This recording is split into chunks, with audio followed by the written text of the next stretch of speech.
Welcome back again to this third webinar for the Horizon4Aquaculture series, co-organized by IMPAQT, GAIN and iFishIENCi projects. So now that we are more familiar with the technologies, the question to answer is how they contribute to solving problems and optimizing business areas in aquaculture. So in this session, we'll take a closer look at the user experience. And we will start with a demonstration of how to use an IMTA model for planning a farm site with 3 examples of decision support from the pilot sites in the IMPAQT project. Remember, post your questions in the Q&A if you have any, and we will get them answered as soon as we can. So our first presenter will be Luca Van Duren from Deltares in the Netherlands on IMTA model demonstration for planning. Yes, thank you very much, Neil.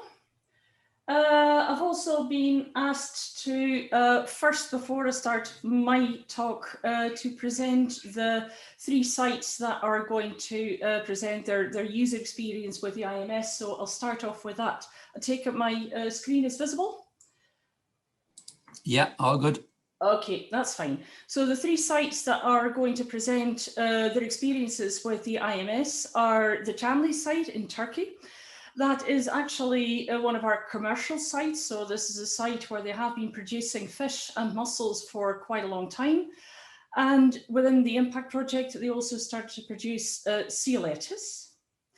The second site is Marine Institute in Ireland. This is also a full IMTA site with fish, shellfish and seaweed. So they cultivate salmon and as well as lumpfish for cleaning purposes, and scallop and alaria. And the third site is a site with extractive aquaculture only, and that is Sams in Scotland. They cultivate native flat oysters and 3 different species of kelp. Now, these guys are going to present their experience with the IMS, and the IMS is basically a farm management system. The models that I'm presenting are really not for operational use. They really are more for the planning stage. Liliane has already shown what is in such models. The models have been applied to 2 different sites, the Çamlı site, which I've just introduced, and the other one was more for practical reasons, the North Sea farm, which is a site in the North Sea, in the open North Sea, very small. It's also more a research site than a commercial site. It produces mussels and also seaweed. And this was a site that we chose because we've got a lot of experience with the North Sea and have a lot of background data on the North Sea, so it was a good site to start with. Liliane has already said there are 2 main groups of users for such models. One group is farmers and the other group is the regulators, and I'll show an example of both. For the farmers, I'm using the Çamlı site as an example. Farmers can use such models once they are properly validated and calibrated to, for instance, predict expected yields, choose their species, and also substantiate environmental benefits to regulators when they are applying for permits. For instance, Liliane has already shown that in a situation without any fish at that Çamlı site, because it's so extremely oligotrophic, it will be very difficult to produce mussels, but with a fish in the environment, you can produce mussels. Actually, for the seaweed that was chosen, that was ulva, which is a species that is really very much adapted to eutrophic environments. This one, even in a situation with a fish, didn't grow very well. Such sites may have to supply regulators with an identification of the impact on the environment. And actually, for the Çamlı site, what we calculated was that the difference between fish only and the IMTA with the mussels had very little impact on, for instance, TRIX, which is an indicator for trophic status. But if you would scale up the mussel production, or if you would add seaweed, which does grow in this particular circumstances, then you might be able to reduce your TRIX value and reduce the impact on the environment. Now, I think the most likely big users of models such as these are actually the regulators. They can use this, first of all, to assess IMTA benefits and adapt this in the licensing procedures. It can aid social acceptance, help certification, but particularly it can gain insight in what are responsible levels of fed and extractive aquaculture in a particular ecosystem. The example I've got here is from the North Sea. It's not an IMPAQT example, it's of a project that's been run after the IMPAQT model has been developed. It's based on the IMPAQT model. The Dutch government is planning to significantly scale up aquaculture in the North Sea, and particularly within designated wind farm areas. These wind farm areas are currently in the process of being built. And we have run with this model several scenarios looking at what the environmental impact is of different upscaling scenarios. And you can also show that even for a sea like the North Sea, which seems vast, it is actually pretty easy to overexploit this system. So the current state of development of the models is in general still in a developmental stage, particularly the Çamlı model of the Eastern Mediterranean. You need good quality background data, and you really need validation of the models before you start using them for decision making. The North Sea model is already in a much further advanced stage. What's important is that these models work at the ecosystem scale, and you can work at sort of between farm level questions, ecosystem level questions. You don't answer questions such as how far do you have to hang your mussel ropes or your seaweed ropes apart in order to avoid depletion of nutrients or depletion of algae. But with the current state of the models, already exploratory studies are possible. So with that, I hope I've given you an insight in how these models can be employed, and I'll give the floor back to the next speakers.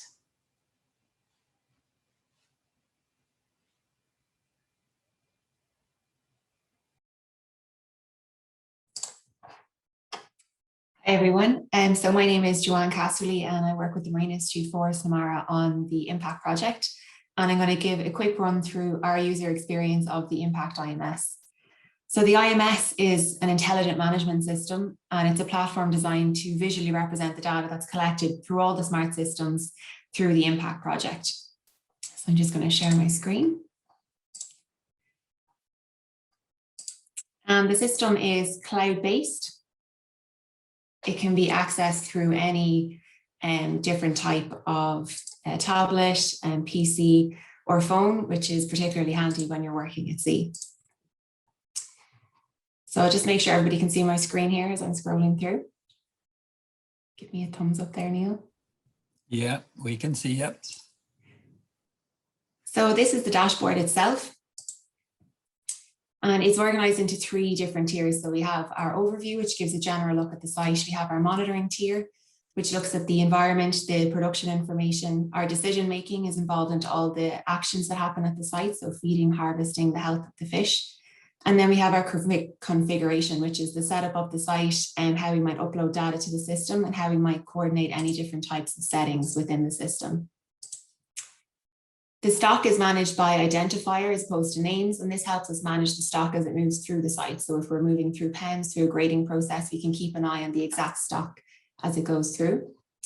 Our site here is configured for our open sea culture system, but we can actually change this to whatever type of production system that we have. So in the Marine Institute, we also work with key water fisheries. We're a freshwater pond and nursery-based system. So we have it configured here for pens and moorings such as long lines, but that can very easily be changed to a different type of IMTA production system. Looking at the production then itself, the stocks are managed by fed, non-fed and plants. And this is quite an important element. IMTA production systems are not that common. So this allows us to look at the different trophic levels on the site and the different ratios of these different types of levels. So as you can see at the moment, we don't have very many plants left. It's coming into June now, so we've done a lot of harvesting, but we do have quite a considerable amount of fish left, and we have a small amount of our shellfish left, which are our non-fed species. And this information is important, as I mentioned. IMTA is not really that common in production systems, and part of IMPAQT was to drive that paradigm shift, and the hope that this visualization tool would help with that. Further on, we can have a look at the different stocks at the site. We can have a look at our active stocks, and we can also look at our harvested stocks. So we can have a look to see how our current fish are performing with, say, last year's fish. We can actually compare the different stocks that are on site. So for example, if I want to have a look at my 2 different long lines that I have, I can look to see how each one is performing in relation to the other. And that can be important if you have different planting dates or if the stocks are in slightly different locations in the environment. And as I mentioned, just emphasizing the importance of IMTA, we've also included this indicator tool, and this is based on a literature value, and it allows us to look at the potential remediation that our added IMTA stocks have on the site. So for example, our nitrogen remediation from our seaweeds in comparison to our fish biomass is between 2 and 4% at the minute. And again, this is just another useful tool to demonstrate the benefits of IMTA. So adding more information into the system then, we can have a look at some of our sensor-derived data. So we have sensors connected directly into the system. We have our remote sensed information that comes in, and we've also linked sensors in different APIs. And so here we can see where, say, a sensor is connected into the system. We can select the time frame that we want to look at. So for example, if we jump back to the start of the month, we can then see the change in oxygen level, for example, in this particular time period. And then if the user wants, we can extrapolate all that data from the system. It comes off as a CSV file, and then we can use that in different types of reporting, or for maybe other work that's carried out on the site where they'll want that information from us. So how do we turn all of this data then to information? Every piece of information that we incorporate into the system is then worked through a number of decision trees behind the scenes. And then that helps us with these visualization processes. So we can visualize the different tools, looking at biomass, useful figures like stock and growth rates. And we also have trends, so we can actually look at the different growth rates over time. And that all of this information is also held with predefined thresholds. So we might have a threshold for our maximum stock that we want to receive on the site, and then the decision tree will give us a live message to harvest that stock. For our fish then, we're going to have a quick look at how we might add some more data into this. So we do that through our management tab. So looking at our overview quickly, we'll pick this last batch of stock here. So these are just a mixed stock of fish, and there's currently 5,420, and they're at an average weight of about 380 grams. Say, for example, today we want to do a sampling period, so you want to look at these fish in a bit more detail. We can then go to that stock of fish. We pick today's date and today's time. For example, we want to maybe sample 20 of those fish. Their new average length is about 37, and their new average weight worked out at 420 grams. We can perform that sampling. The data is received then into the system. And if we just go back to our overview, the system is already incorporating that information. Our new average weight is upgraded. Our 20 fish have been removed because we did take them in the sampling. And all of that information is then calculated into the feeding plans, into the predicted harvest, into the growth rate, and into the other indicators on the site. And all of that information is stored. And you can see we can access that in the logs, and we can also access it back in our management data just to check if we've inputted the correct data to the system itself. So another thing to look at as part of this system, I'm going to quickly just jump over to a quick slideshow here, is the usefulness of the system and the business requirements we created around when we were structuring the system. And as part of that, this is just a brief case study of our other pilot, which is keyword fisheries, and how we are reaching the regulatory compliance with this. So as part of IMPAQT, we had a different number of sensors and data acquisition systems based on this site also. And then using data from an optical sensor deployed in one of the locations, we could actually see a decrease in the oxygen levels at one of the monitoring points. And this prompted the operator just to take immediate action once the low oxygen was revealed. And this met many of our business requirements, such as the importance of having a structured storage and archiving of data in a system. It's also important for the infrastructure itself, stock integrity and damage control. It's very important for the environmental and regulatory compliance and minimizing the environmental footprint of different aquaculture enterprises. So this is the site itself. It has different structures. There's a hatchery element, and we have the outdoor split ponds. And beyond the outdoor split ponds, we have a settlement pond with different reed beds before the water reaches the outlet point. And down here within this outlet point, we had one of our monitoring stations. We also had one up in the mesocosm where we had the water entering the farm. And we also had one in the RAS system to monitor one of the nursery systems. And this is what it looks like on the grounds. You can see a very healthy wetland system, remediation system. There was plenty of duckweed, which is their IMTA species that they farm in addition to their perch. And our monitoring point was just here. And at the monitoring point, we started to see a reduction in the oxygen levels, which would have been going into the outflow water. Obviously, this isn't something that we would like to achieve. So at the time, a step was taken to just oxygenate the water before it left the farm. Obviously, this is quite costly in time and money and energy. So the remediative action was just to take some steps to clear out the beds here. Why this is important is because all aquaculture enterprises are involved in a permitting structure. So the company in this case cannot discharge any waters beyond these thresholds or these parameters here. And that's something that we could adapt within the system. So within the IMPAQT system and within the IMS, we could then establish these thresholds. So rather than the farm reaching a limit, we can actually observe the trend to when that limit is getting close to being reached. It can then send an alert or a warning to the user. And this is all important for the regulatory compliance, as I mentioned. In addition to this, this farm in particular, because it's a land-based enterprise, they comply with discharge licensing. And these licenses must be met. And they have to be reported on monthly, which is an extra step that the operator must do. And what we did is we built in reporting functionality within the IMS, again, to meet our different business requirements of the system. So I'm going to quickly just jump back to the IMS itself. Jumping out of this pilot here, we can move across to the freshwater pilot. Apologies.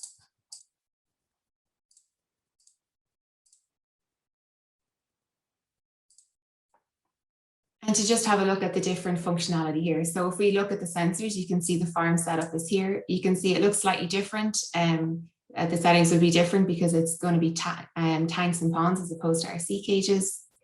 In the system as well, we've also incorporated a lot of the sensors that are on the site. So instead of the new sensors, we tapped into the current OxyGuard system, which would be available in all the tanks.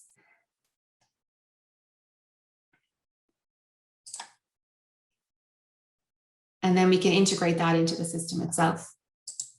But to report then out from the site, for example, if we want to generate our monthly report for our discharge licensing, all the user then has to do is just to click download the site report. And then that comes off and we can have our discharge for our permitting, which goes straight to their regulator so they can be compliant in that case. So this is just a quick look at how the system is useful for both of our pilots. And I'm going to jump then to my colleague Kati, I think, is next, and she's going to demonstrate how useful the system can be for the SAMS pilot. So thanks very much.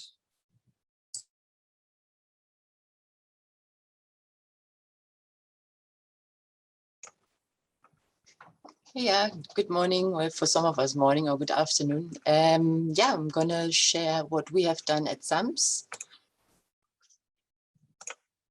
Let me know if you can see the screen. If I don't hear any complaints, I assume you can see it. Yeah, we can see it. Yeah, we can. Super. So at SAMS, we are operating an experimental seaweed cultivation site, which we in IMPAQT transferred to a low trophic aquaculture site. So we co-cultivate seaweed in conjunction with native oysters. And for those of you who have never been to Scotland, so we are located here on the beautiful West Coast. And as Luca has introduced already, we have 3 species of kelp on our site: Alaria esculenta, Saccharina latissima, and Laminaria digitata, which are all listed here in our plant stock table. So these abbreviations you will see quite a couple of more times today. And we also have our oysters here in the non-fed category. So to get the data actually into the system, you have to go to your management icon.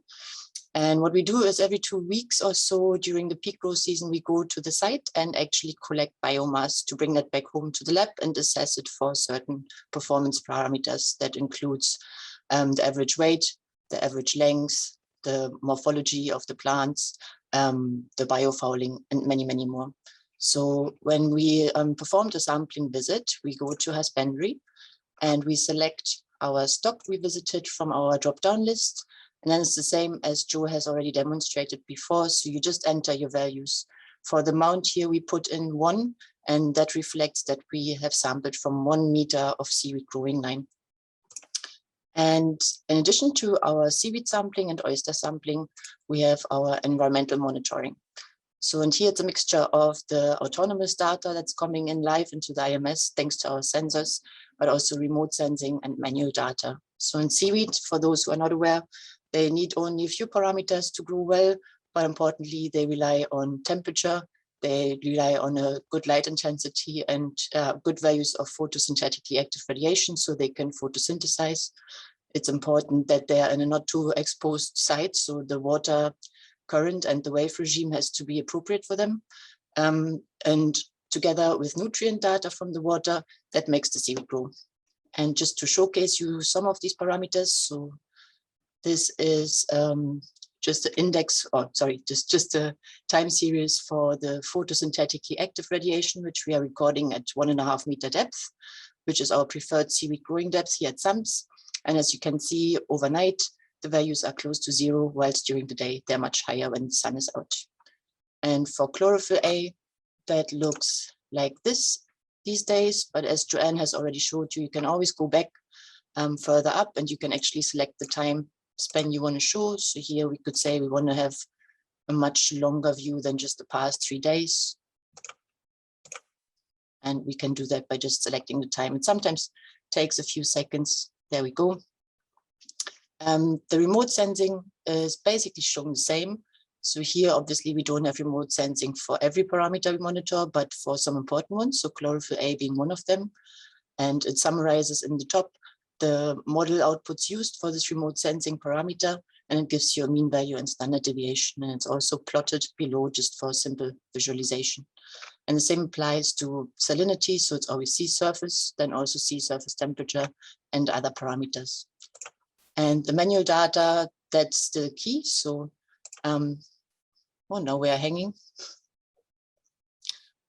But in case that doesn't work, so manual data would just show you the manual data collected for water parameters. So we would grab water samples and assess that water for nutrients like nitrate and nitrite, phosphate, etc.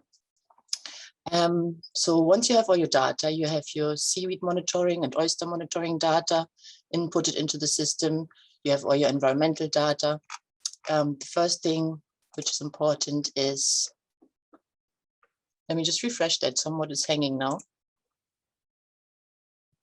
Fingers crossed. Ah, there we go. Okay. One thing which is labeled here as a sensor, but it's actually not a sensor, is something the IMS has developed for us. And that is a very useful parameter. So what this reflects is our manual data for biofouling is just a shear index. So we assign a value of 0 if the seaweed is pristine, so there's no biofouling whatsoever, or a value of up to 3 if it's heavy fouling. So it's 0, 1, 2, 3. But obviously that data is very sporadic because we only get that value when we actually go out and have a look at the seaweed, which is not always possible, especially not when the conditions are a bit harsher and there's no boat access allowed. So for that, we actually looked how the environmental parameters we have monitored correlate to that index. And we found that temperature and turbidity have a very strong correlation to the progression of that index. And thus we can make use of this background correlation as an algorithm and can predict and get a continuous recording for biofouling pressure. So you can just see how biofouling progresses over time. And that becomes important when you actually want to know what your plants are doing and when is actually best time to harvest your stock. So here, as Joe has already showed, you have your overview table again, and you can have a look at your stock. So this one was Alaria, which we produced last year. and it gives you the same performance indicators as seen before. So we have a growth rate of 0.68 kilograms per day. That's now for the entire biomass left in the system. But here you can see all your entries you put in manually. So from the date of the seeding to the date of the harvest. And on the bottom right, you can follow the overall biomass progression. But this one here is the most important plot. So it's biomass yields, so it's kilogram per meter line. And as you can see, seaweed is usually growing exponentially between March and May at our site. That is when the conditions are best. So the water temperature is high, the light intensities have increased, and the nutrients are still there, but are starting to get depleted. And the other plot here, that is data which was provided to us by our partner, the Agricultural University of Athens, AUA. So whenever we were harvested, then we sent them a little sample of our seaweed and they assessed it for the microbial population on the seaweed. So day 0 means that was the population at the day they received the samples, and day 7 is after 7 days of storage at 4 degrees Celsius. So when you see that at day 0, so basically the harvest day, the microbial population looks more or less the same across these different harvest dates, whilst at 7 days storage, that's already a different story, especially for the late harvests. So the population is different than from what it was at the start. And this is an important parameter if we are talking about seaweed cultivation for human consumption, because obviously there are things like the appearance, so the biofouling pressure. If it's completely covered in fouling, no one really wants to eat that. But also from a health perspective, the microbial community is important, and whether you have E. coli or Vibrios, etc. And I'm going to show you the production tab. It's the same as for Joanne's site, although it looks a bit different from the color coding. So we don't have fish, but we have a few oysters, but the majority is seaweeds. And because our site is feeding many projects, not just IMPAQT, it looks pretty much dominated by seaweeds. And here are our active stocks, and then our harvested stocks would be below. And what's nice is that we actually now can compare the stocks. So if I show you what Alaria did last year compared to what Alaria did this year, you can see that on one continuous time scale for 2020 and 2021.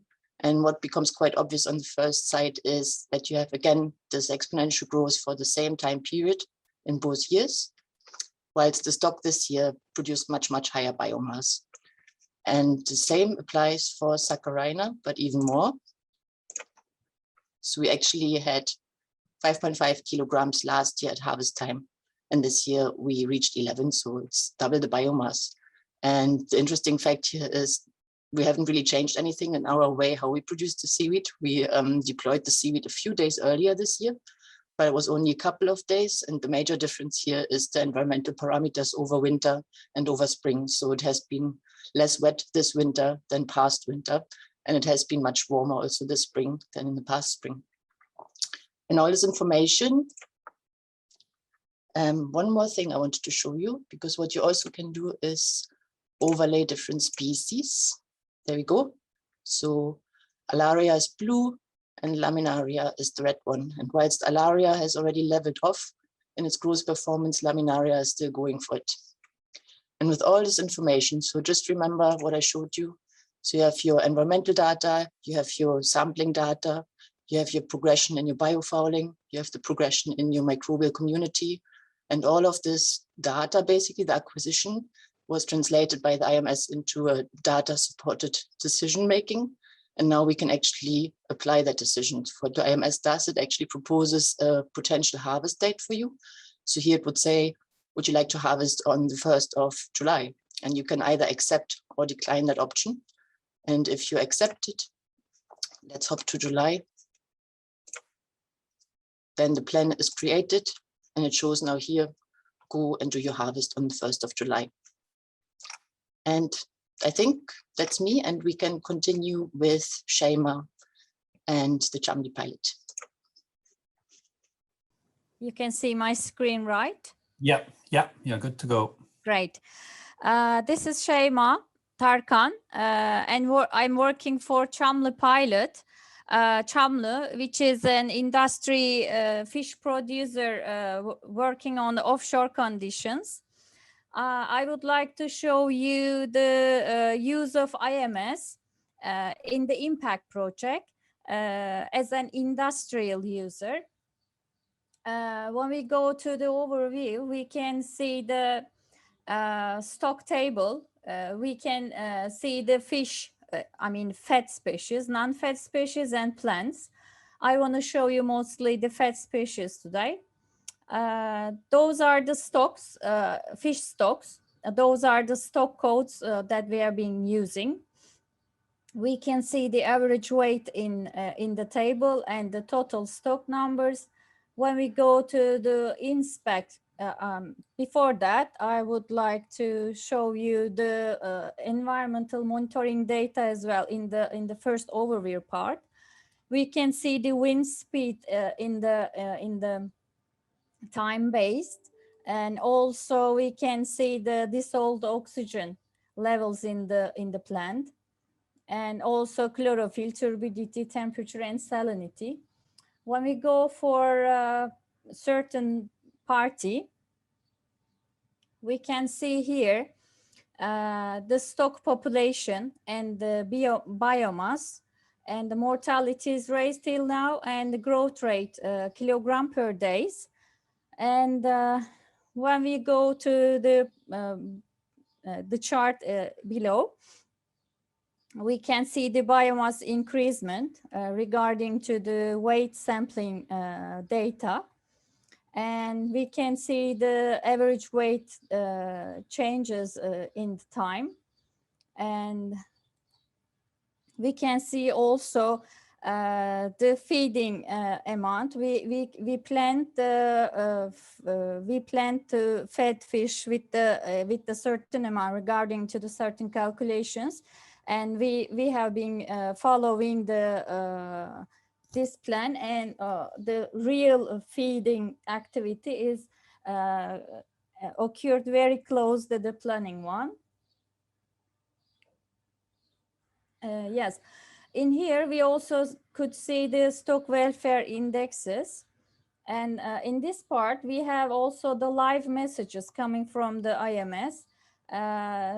In these cages, the stock density is a little above from the threshold levels, and the system is warning us to reduce the stocking density in this cage. Okay. When we're going into the environmental monitoring parameters, we can see the meteorological measurements, daily measurements, and then we have the sensors are measuring right now the data we can see here. Let's go one of them. In the chart, we can see also the measurements day by day, and also the chlorophyll A concentrations, partial oxygen, and the density, pH, turbidity, suspended solids, which are important for the production yield. And then we can move on to the decision support part. Yes, when we click on the feeding tab, we can see the stock codes of the fish cages. Those are the cage numbers. And we have seen the suggested feeding amount, which is calculated with the historical data regarding the stock biomass and the water temperature. We have seen also in the stock biomass here, and the stocking density, kilogram fish per cubic meter. This is important welfare criteria for the producers. Also, we can see the water temperature in here. Yes, in the live messages, let's choose this.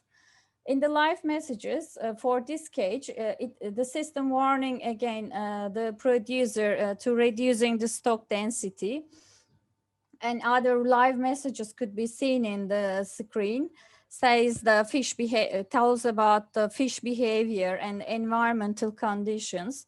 You can see the plant and occurred actual feeding amounts, which are very close because operators are feeding with the calculated plant feeding, but also they are following the fish in the with the underwater camera systems. If they are full or not, they are deciding to stop or continue feeding also. And also we can go to the welfare part. We can see the welfare indexes that we are determined in the project.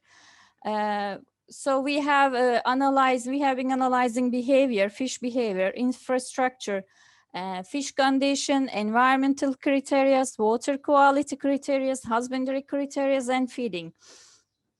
IMS sending data to the operator to see the stocks welfare criteria.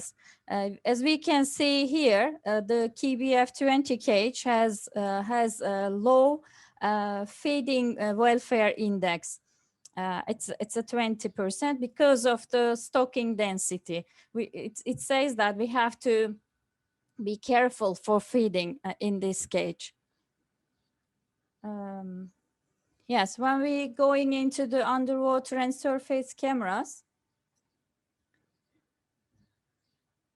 this tab showing us the live images coming from the IMS, and we can also use the biomass estimation with the underwater cameras and disease diagnosis cameras and behavior monitoring cameras. We have been using these cameras to start for feeding because optimal feeding is important for a producer to understand if the fish is ready or not. If the fish is ready, operator should start feeding. And the biomass estimation is another important criteria for a producer to know about the stock. And also the disease diagnosis is very important because we are living in offshore conditions and every producer doesn't have a fish health specimen or veterinary support. So those kinds of tools are very beneficial to the producers to understand fish welfare is okay.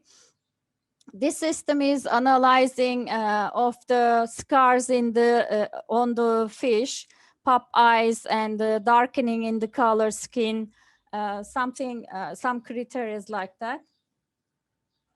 I think there is a problem with the cameras right now. Let's go for the production part till it's solved. As you can see, we have mostly the fat stocks, I mean the fish stocks. We have been also non-fat stocks, this is symbolizing the mussels.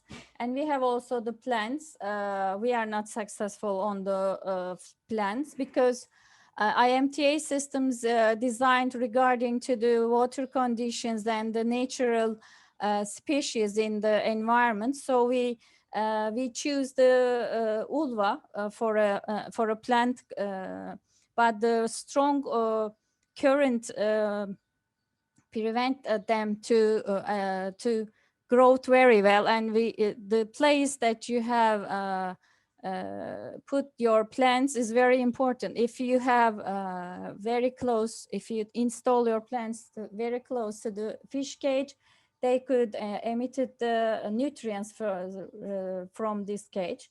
Otherwise, you cannot happy with the growth. As you can see, we have. Sorry, Seyma, we need to wrap this up if you can. We're a bit over time. Oh, okay. I think that's all from my side. If you have any questions, I can answer.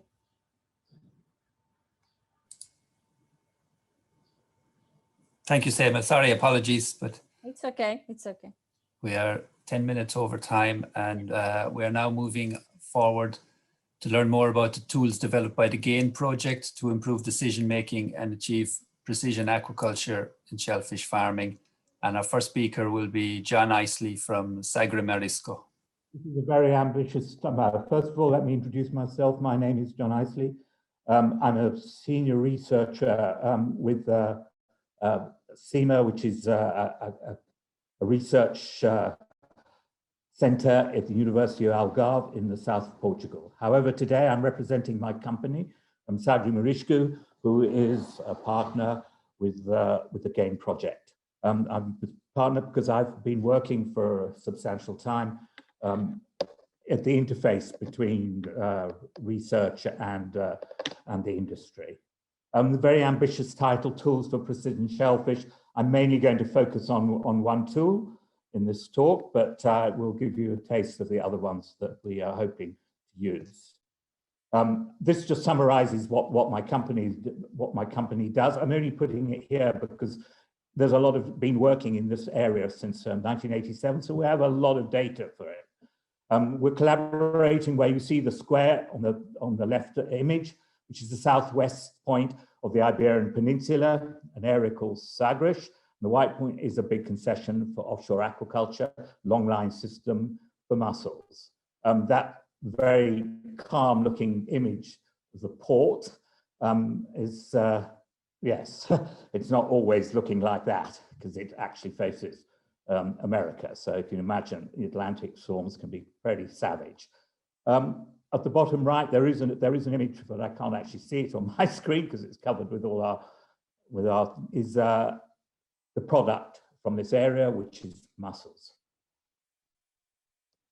So we collaborating with our center. You can see the long lines. You can see one of their boats. It looks pretty close to the coastline, but actually these buoys are in 30 meters of water. So it's actually, it has a very narrow continental shelf. And because of that, and because of the northwest winds, it has a very, very strong upwelling condition, so it can be very highly productive, and which is why it has been selected for this offshore long line, for culture of mussels. We went to the company and asked them. They've been operating since, or in this area since 1987. It's a long time, but it's gone through many different owners. The current owners actually made a pretty substantial success of the area and the location. And we went to them and asked what they actually would like to get from the GAIN project. And these are the 4 issues that they asked us to try and deal with. Near real-time data for data management, making sure that they weren't infringing any of the statutory requirements for the state and EU legislation. They were particularly keen to get certification from the Aquaculture Stewardship Council, but they had a very serious problem with HAB events. In fact, in one year, they were closed almost continuously for 6 months. Obviously, this is extremely serious for a company. A lot has been done on the near real-time data. We had census from 2019 to the beginning of the COVID shutdown in March 2020 with the fluorescence meter for chlorophyll, transmissometer for turbulence, optic data. And one of the other things that I have been involved with is a contract with the European Space Agency to validate initially the MERIS sensor on Envisat, and currently the ULCI sensor on the Sentinel-3. So obviously we've accumulated a lot of data over time. But one of the products from the GAIN project that I'm just going to focus on now is some urgent research to try and manage the HAB events better. So in collaboration with Fergal from IBM, we produced these essentially are his slides, which I thank him very much for. We essentially tried to get and put all the data that we knew together so that we could try and answer some of the problems with HABs. As everybody knows, HABs is a very complex problem, and if you try and look at it from the biology thing, you could go on forever. So we tried to take a more pragmatic approach and actually use the closure events from the state, because the state lab, who were responsible for monitoring HAB conditions. They have periods of closure. And we then tried to look at what data might be contributing to these closures. At the same time, we were also collaborating with another partner that works on shellfish in the GAIN project from Northern Ireland, AMBI, who have actually very, very different conditions. In contrast to the deep, completely offshore water, they're in narrow bays and locks and sort of estuary conditions, and are heavily affected by runoff from the land. They actually have minimal problems at present from HAB conditions. So this particular work in collaboration with IBM actually focused on HAB conditions.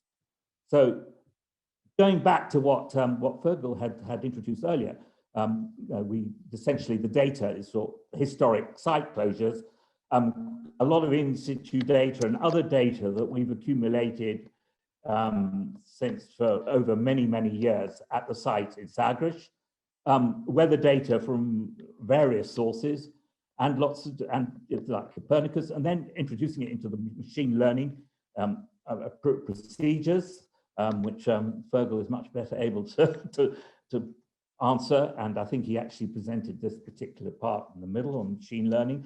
And then on the right-hand side, you actually get all the different parameters that actually seem to be able to predict when the closures will happen. Now we're finalizing this work, but it looks really interesting, and it also makes a nice comparison with the work that's going on in Northern Ireland. So this is one of the main products that we have that we're producing GAIN.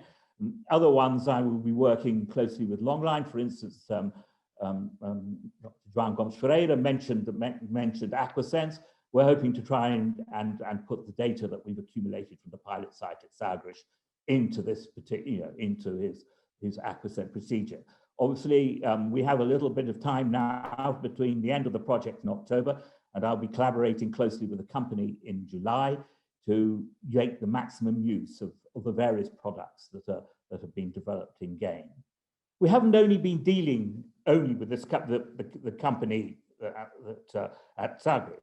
We have actually tried to communicate to other Portuguese aquaculture producers, and Bruno Fregosa, who works with me, went and gave a talk in Portuguese to this group, and they were actually very, very interested. We had quite strong feedback from this project. So I think this was a very valuable effort on his part. We've also worked with other academic institutes like the University of Algarve earlier on in 2020, despite the summer school at Sagres on the long line system. So a number of these elements of collaboration between industry, academic, and research projects, I think is actually, we're making quite a substantial effort to communicate our work, to the local community and to the industry, and to help the industry to make use of our products. So thank you very much for your time. Hello, good afternoon. I'm Giulia Micallef. I'm a researcher at GIFAS.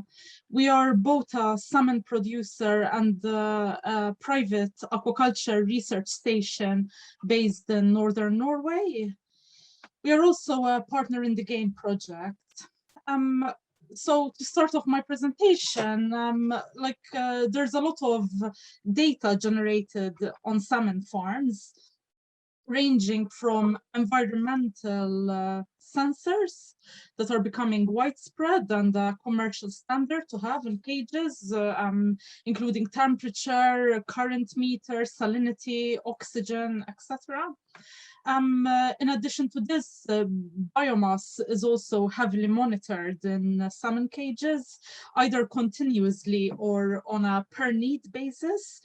This is done by frame-based systems or camera-based systems, amongst other technologies.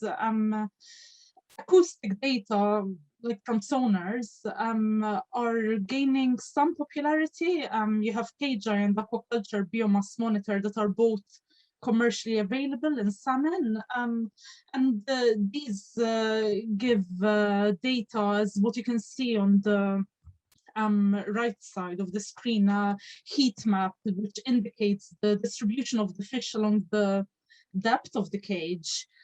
In addition to this, the data that is collected in real time, it can be validated or backed up with publicly available oceanographic models or data sets. So in the GAIN project, together with IBM, here at GIFAS, we instrumented one of our commercial cages with environmental sensors, including temperature, oxygen, salinity, and current meters. And we used one of the sonar technologies available, the aquaculture biomass monitor, ABM, in our cages. The ABM is basically a split beam sonar set up on a buoy that is floating on the cage, so looking down at the fish. And it gives measures of fish distribution, as I said before, but also evaluation of average weight and number of fish in the cage, etc.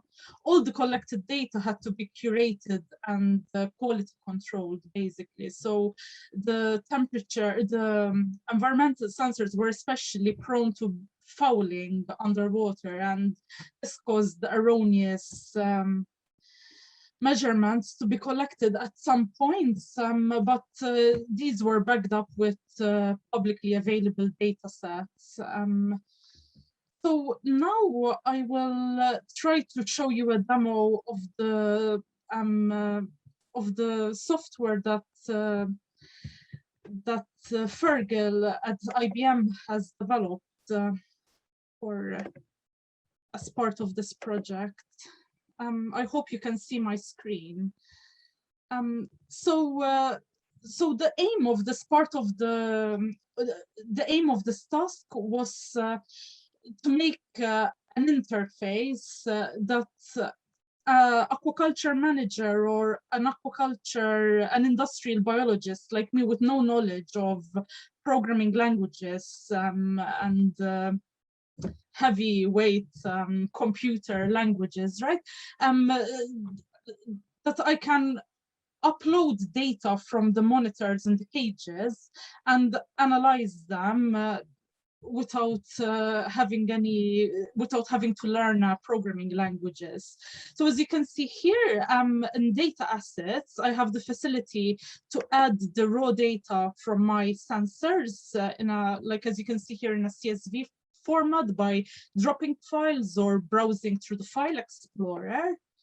And in this section, I can start an auto AI experiment. So just by pressing here and giving it a name, I can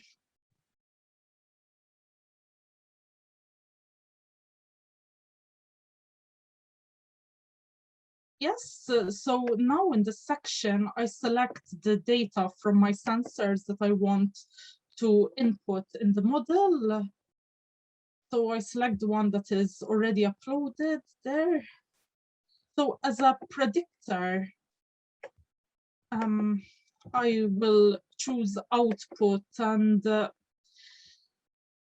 this this output is basically the output from the sonar, therefore like the fish distribution along the depth of the cage.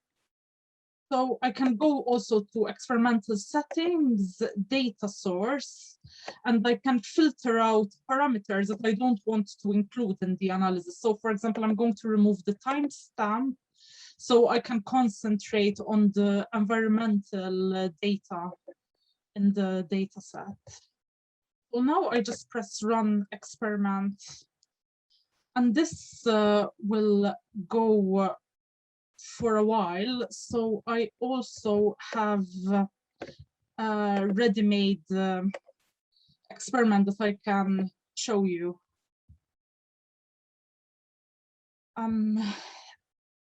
So this is basically what comes out after the experiment is completed. And here you have the different pipelines and measure of their reliability. So going into one of them, you have some basic statistics for people that can understand them, but it basically shows the reliability of the model and the strength of the comparisons.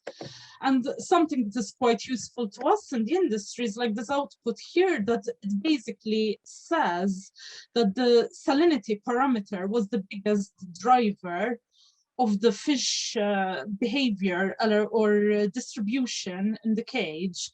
And this will aid the husbandry worker to make decisions based on the fact that, okay, you have all this data coming out from your sensors in the cage, but that might have more relevance for the well-being of your fish at the moment.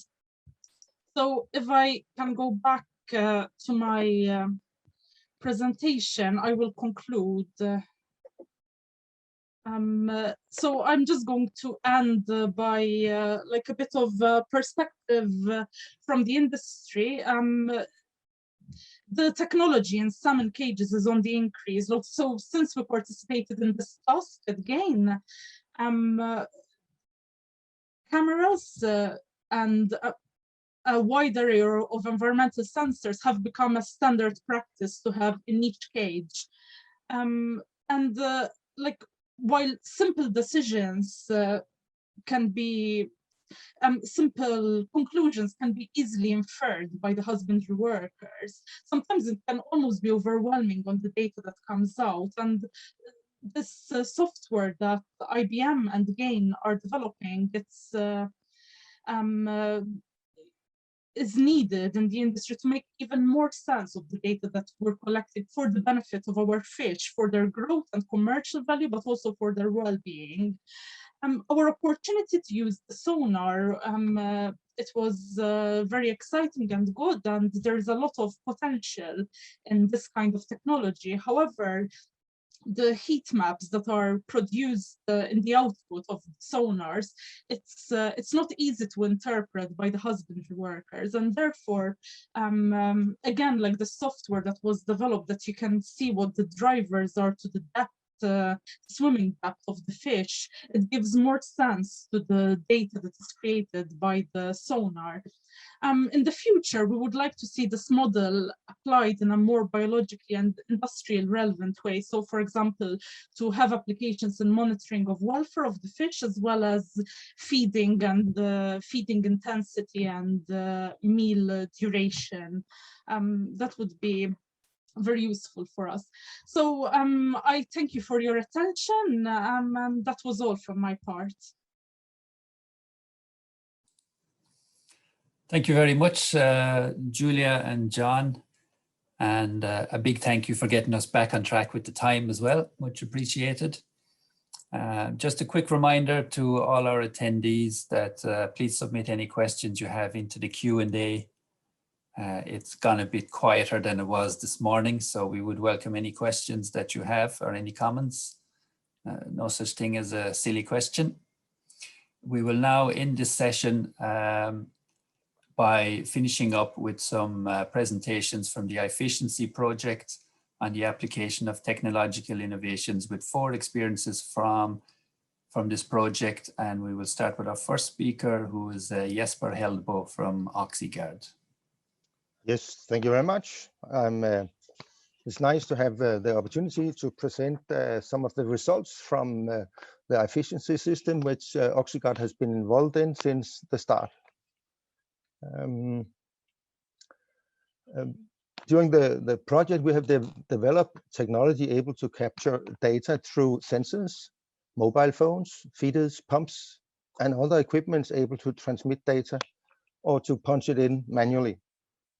We use a device called a Pacific to collect all the data, and it will also show the results from the sensors. And it will give you an alarm if we are close to a set point, or give you even a warning or an alarm if you pass the set points or the threshold you have set. This Pacific can even alter pump velocities, manage pH adjustment, etc. It's able to manage 20 inputs from different sensors, like dissolved oxygen, pH, total gas pressure, etc. We choose to make the data visible for the farmer. This is a picture of a RAS system, and the farmer has a full picture of the farm, and he can see possible alarms and act accordingly.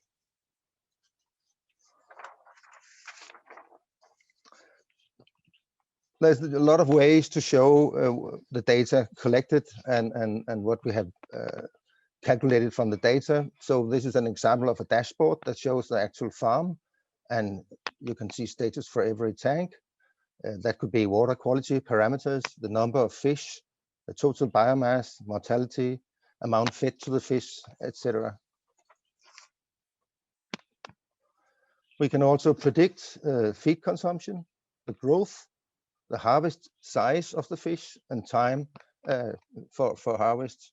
And that could, of course, be correlated to a possible processor or other customer who wants the fish of a specific size. Production contributing to the load of nitrogen, phosphorus, and organic matter can also be presented. It can be used to evaluate if water treatment can be enhanced. That, of course, goes for RAS system. The system can be used for net pins as well, but it's not very easy to adjust the water quality in the oceans. But that is absolutely a possibility in recirculated systems. We use QR codes with what is called radio frequency identification. We can place them on tanks or other equipment, and they can hold information, for instance, of maintenance or the daily duties to be handled by the employees. So if they scan the code with their mobile phones, they will get information on today's duty, or you can scan the code and get knowledge on the content of the tank, how many fish, the biomass, and so on. We also developed a new handy Polaris. That's a handheld DO meter, and it's now able to read the radio frequency devices. And after you have measured the dissolved oxygen and the temperature in the tank, and it can also hold 2,500 data sets, then you can transmit it. It's built-in Bluetooth to your mobile phone, and your mobile phone will forward the readings to the cloud and thus to iBOSS. Similar to this handheld device, we have also developed what we call a Marlin, and doing the same, but for stationary probes or sensors. Traceability is possible from eggs to harvest size, as fish or batches are followed from tank to tank as they grow and through several gradings through their lifetime. At harvest time, data for every batch in the delivery tank is available and can be delivered with the fish to the processor. We can also transfer data to, for instance, Aquaculture Stewardship Council, Global Gap, or other similar institutions. We can also benchmark if, for instance, a company have more than one production site. It's possible to benchmark the performance between the different sites. But remember, of course, this can also be between different companies. But remember, it is the farmer that owns the data, and he has to decide, or she has to decide, with whom they want to share data. So using artificial intelligence, we can give suggestions for feeding. But artificial intelligence, machine learning, big data is a lot of buzzwords, some will argue, but as always, the more data, the better the prognosis. And as data is loaded into the system, the accuracy of prediction improves. That's my short presentation within 5 minutes, but I have promised to keep switching the slides for the next presenter. And that will be Nikos Papadopoulos. Are you ready? Yeah. Thank you, Jesper. This is Nikos Papadopoulos from the Hellenic Center of Marine Research. And I'm going to present you some of the initial results and tools that we have developed within the Fish Talk to Me concept in the iFishENCi project. Now, we all know that husbandry should respect species-specific requirements and species-specific behaviors, and also we have to keep fish welfare as good as possible. Then we need appropriate monitoring methods for the fish behavior and also to determine fish requirements. Next, please. We actually, next slide, please. Can you click? Actually, we need to allow the fish to talk to us. And next again. And that means we need tools to study and connect fish behavior with fish with our husbandry activities. Next, please.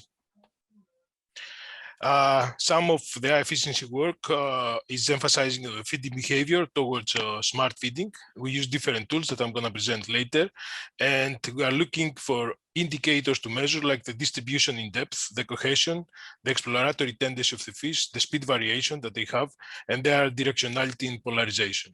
Next, please. Next slide, please. I'm trying my best. Yes, here it comes. Thank you.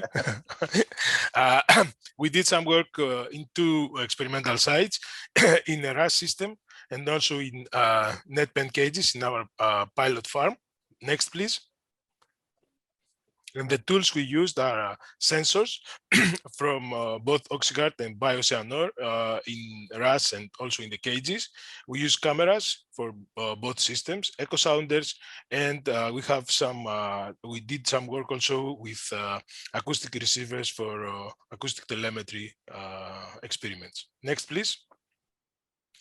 I'm going to present you some of the work we did with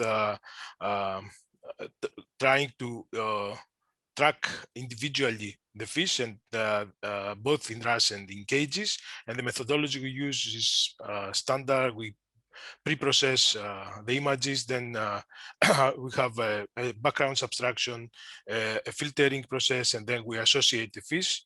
And we use, particularly for the feeding, speed as an excitation index, hunger or satiation, and we monitor different periods without feeding or without human presence, or with feeding after fasting, and with human presence, or with normal feeding and human presence. Next, please. Next, please.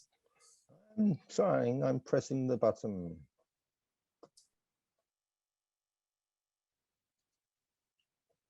Here it is. Thank you a lot.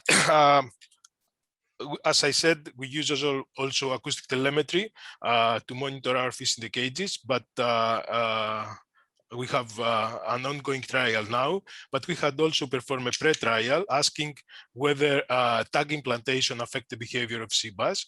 So what we did was that we use placebo implants. We implant our fish, and then using optical flow and analyzing the exploratory tendency, we try to see whether the fish that has been operated and the normal fish had any difference. Next, please. These are some results. First, from the RAS system. As I said, we use the fish excitation level. That means their speed in different periods, like Sunday, where we have no feeding or no human presence, and then normal days of the week. And as you can see, there are differences in the fish excitation depending on the day that is the applied husbandry. And next, please. And the same is true also for their presence on the survey, and there is a clear difference between Sunday without human presence and Monday and Wednesday. Next, please. Coming with some results from the cages, you see here a typical picture and of fish during the morning where nobody's in the farm, and you see the speed that the individuals had. And next, please. And apparently, when a person appears on the cage, then there is an increase in their velocity, and the fish change their behavior, and of course their way that they are swimming, and this is clear and statistically significantly. and this is an interpretation of how fish can change and how we should interpret their behavior. Next, please. Now, if we want to have a more general idea of how fish behave or the swimming behavior during morning, you can see that there is a clear difference between morning and afternoon. With morning, the fish have a higher excitation level, and this excitation probably, and this is something that we have to look further, and we try to analyze it, is an expectation for feeding, is an anticipation to feeding. Next, please. Final, the results from this pre-trial with the acoustic telemetry, and you see on the left side of this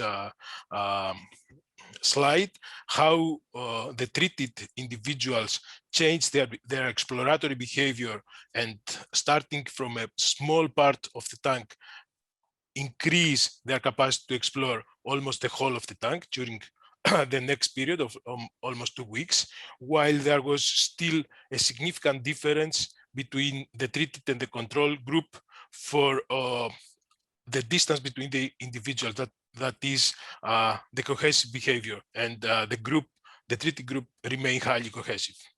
Next, please. All this is work in progress.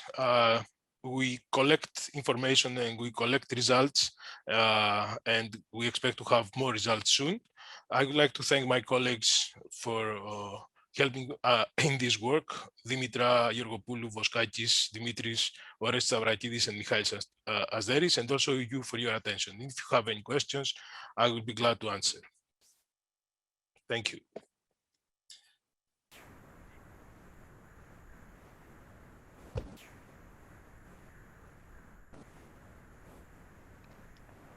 So I will give the word to Michalek from the Aquabiotech group for the next presentation.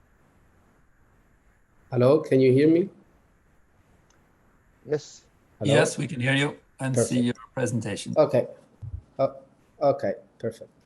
So I've been asked to share some of our experience during the design phase of a RAS system for experimental research, and how the smart RAS concept can be a solution to practical problems that are both design from a design and operational point of view. Next slide.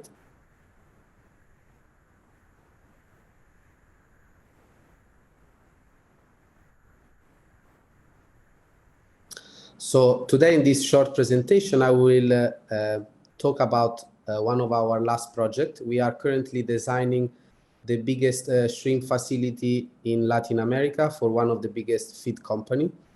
Now, this facility will have several different systems for different purposes. Some are going to be used for nutritional trials and some for growth trials. Now, I would like you, for who is not, let's say, experienced with shrimp in general, particularly with the Peneus vanamae, they tend to be bottom feeders.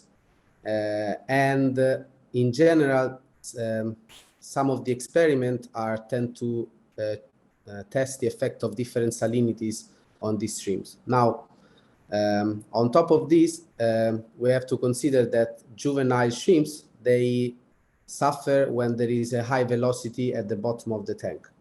So next slide. So the first issue that we found is the problem of having a low water velocity in the tank, but having a minimum pump speed that we have to achieve. Next click. So in this graph, you can see,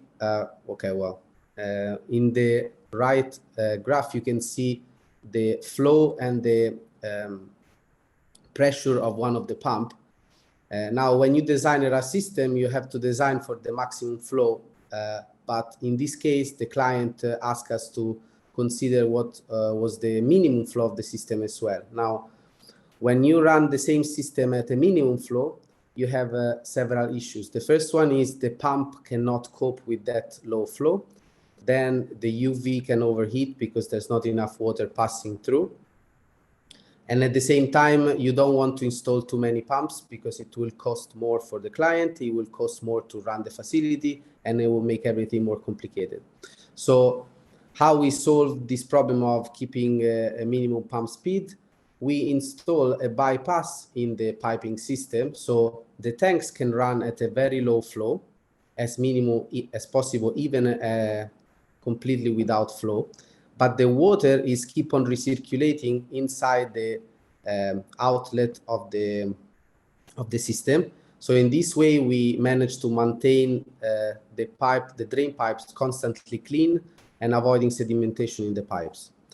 The other issue is that the low water velocity of the system does not match with the pellet recollection, which is one of the main things that the feed company wants to achieve. So in the graph from this interesting paper from Carvalho et al. 2013, you can see the effect of, yes, different type of pellet recollectors, but at the same time, what is the effect of the water velocity and this pipe size on the amount of pellets that are recollected.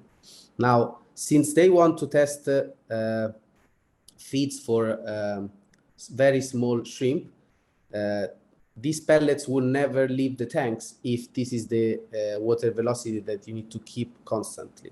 So what we had to come up as a solution is that we need to play with the controller of the pumps and the pressure transmitter of the pump. So the client has to operate only one valve to speed up the pump for a short time in order to flush a little bit the tanks from the pellet and recollect as much pellet as possible. This has to be clearly, let's say, planned in advance. And yes, it's a minimum manual labor, but it solved the problem of recollecting the pellets from very small individuals. Next slide.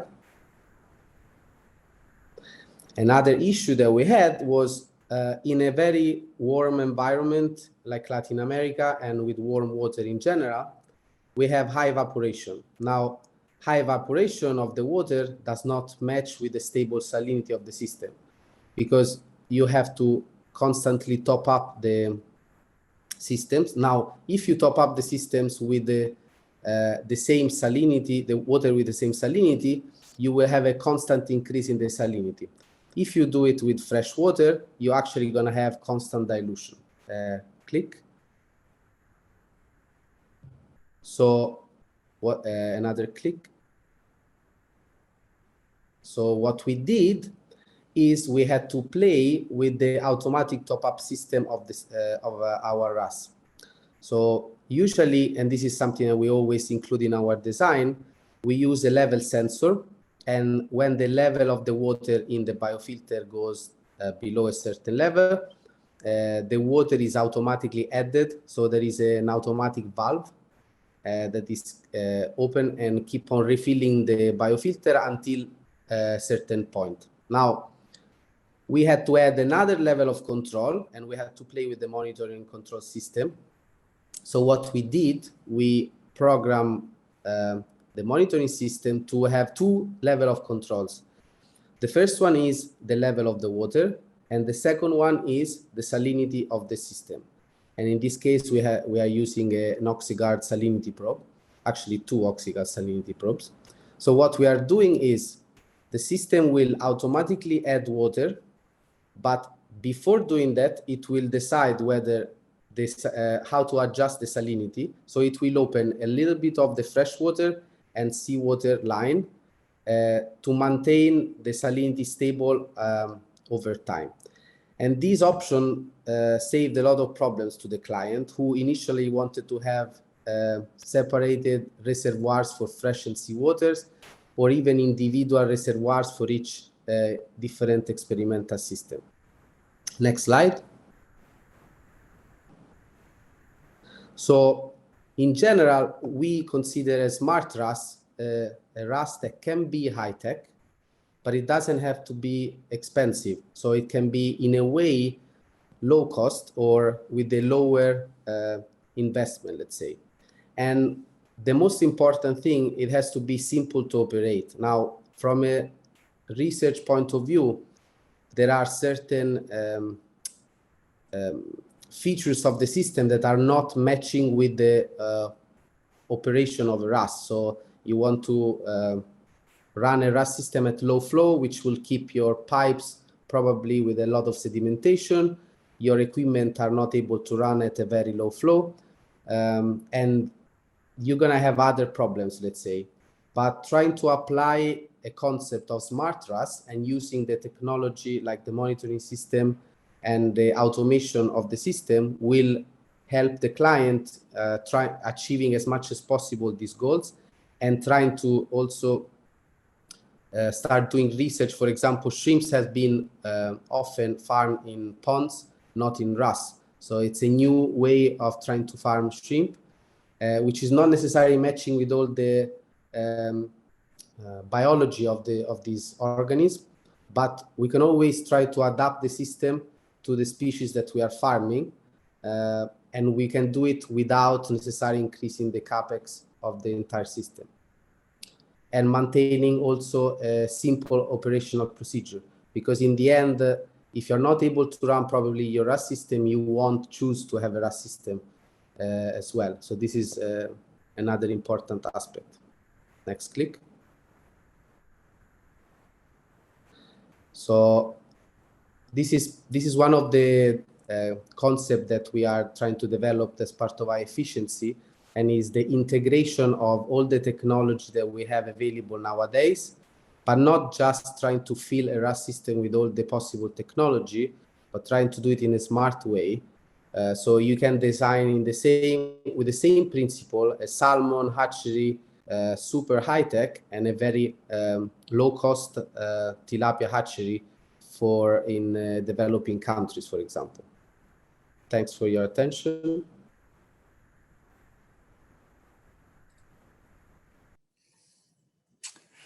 Thank you, Michalek, Nikos, and Jesper. So this brings us to the end of this session.